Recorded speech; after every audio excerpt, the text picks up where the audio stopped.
Welcome back to TCM. I'm Alicia Malone, and for a change of pace, all of our films this afternoon are downbeat, dread filled, and decidedly dark. And since the plot of our next film involves hitchhiking, I'm going to add the word dangerous. Yes, in the movies, hitching rides from complete strangers is never a good idea, and you will see what I mean when you watch. From 1945, it's a film noir called Detour. Tom Neal stars as a piano player who is hitchhiking across the country on his way to see his fiancée, a singer who has moved to Los Angeles. But he runs into trouble when he encounters another hitchhiker played by Anne Savage. The film was directed by Austrian filmmaker Edgar G. Ulmer and is considered by many to be his masterpiece. Ulmer once told our good friend Peter Bogdanovich, "I knew MGM boss Louis B. Mayer very well, and I prided myself he could never hire me." If you aren't familiar with Ulmer's work, his forte was low budget and sometimes exploitation films.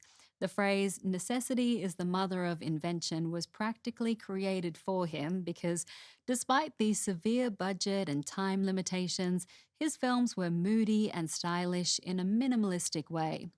In our film, that minimalism only enhances all of the characters' desperation. The film was shot in just 6 days, and there are only 7 actors who have speaking parts. It runs just a little over an hour, but some critics rank its effectiveness right up there among the best of film noir. One reason it's so good is because of the performance of Anne Savage, who is no mere femme fatale. She is cynical and desperate and pushes Tom Neal's character to the brink. As Betty Davis once said, fasten your seatbelts, it's going to be a bumpy night. From 1945, it's Detour.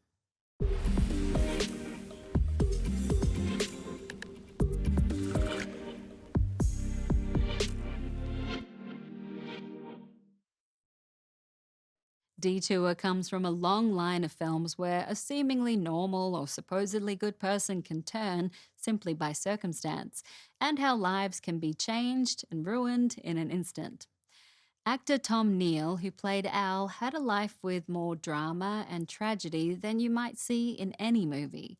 He was well educated, even earning a law degree from Harvard, prior to making his way to Broadway and eventually Hollywood. But he was a bit of a womanizer. At one point, he became involved in a love triangle that involved actors Francho Tone and Barbara Payton.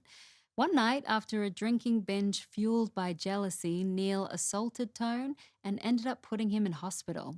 That episode basically ended Neil's Hollywood career.